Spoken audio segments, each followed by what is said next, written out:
2025 का again question आया है। क्या पूछा गया है?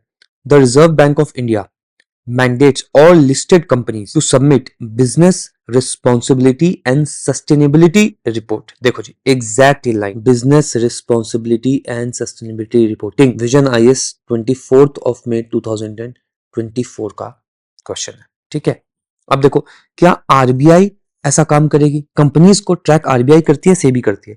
क्लासिकल बिल्कुल ट्रैप है। यूपीएससी हर समय इंस्टीट्यूशन को मिक्स मैच करता रहता है। तो देखो, आरबीआई मनी एंड क्रेडिट में रहेगा, SEBI capital market and listed forms में रहेगा, and ministry of corporate affairs corporate law में रहेगा। तो ये बात ध्यान रखने वाली है। ठीक है, अब आ जाओ, तो ये तो गलत है, ये गलत है।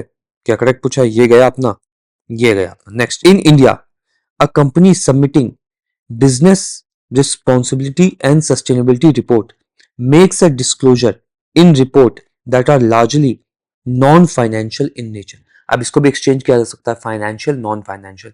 But if you know BRSR क्या करता है, तब जाके ये क्वेश्चन हो पाएगा। नहीं तो एलिमिनेशन टेक्निक लगाओ। ये अगर गलत है 100% और ये थोड़ा बहुत भी सही लग रहा है, तो आंसर भी होगा। अगेन ये भी देख लेना, एसके मोहंती कमेटी से था।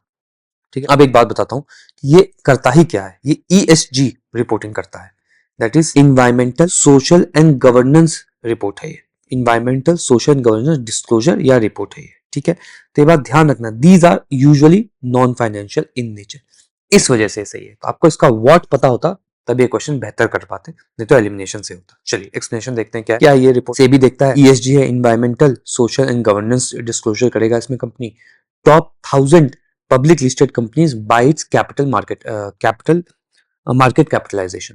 तो ये है, ठीक है, जितना मार्केट में कैपिटल होगा टॉप 1000 कंपनीज का, उसका ESG डिस्क्लोजर है। ठीक है, नॉन फाइनेंशियल नेचर होता है, दैट इज इन्वायरमेंटल इंपैक्ट देखेगा, सोशल रिस्पॉन्सिबिलिटी देखेगा, एंड गवर्नेंस प्रैक्टिसेस देखेगा। ठीक है, रादर देन फाइनेंशियल मैट्रिक्स। अब पीवाईक्यू मैपिंग करेंगे। पीवाईक्यू में फर्दर क्या आ सकता है? सेबी निकालता है ये रिपोर्ट। ठीक है, ministry of corporate affairs CSR report निकालता है। आरबीआई फाइनेंशियल स्टेबिलिटी रिपोर्ट निकालता है, ध्यान रखना।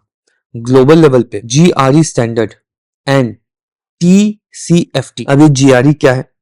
तो GRE बहुत ही सिंपल है, ग्लोबल रिपोर्टिंग इनिशिएटिव। ये बताता है कि बिजनेस की सस्टेनेबिलिटी, इन्वायरमेंटल सस्टेनेबिलिटी कैसी है।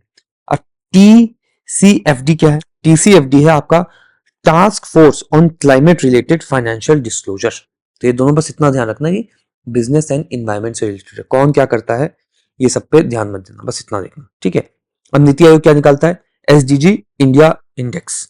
ठीक है, अब आ जाओ, अब अगर ये पूछ लिया है कि BRSR किस पे अप्लाई होता है, तो नेक्स्ट लॉजिकल क्वेश्चन बन सकता है आपके लिए, सोशल स्टॉक एक्सचेंज ये क्या है? देखो जी, सोशल स्टॉक एक्सचेंज जो है वो सेबी रेगुलेट करेगा, and this is like a donation.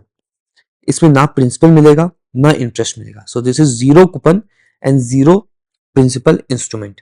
इसमें CSR एक्टिविटी जो करते हैं ना कंपनीज, वो ये वाले SSE बॉन्ड्स खरीद लेते हैं, एंड देन उनके CSR एक्टिविटीज के जो भी टारगेट्स होते हैं वो फुलफिल हो जाते हैं। तो ध्यान देना, कोई भी वर्ड समझ में ना आए तो इसको एक बार गूगल कर लेना, विकिपीडिया पे जाके इसका पहला पैराग्राफ पढ़ लेना, आपको खुद ही क्लैरिटी आ जाएगी। इससे ज्यादा आपको नहीं जानना है इसमें।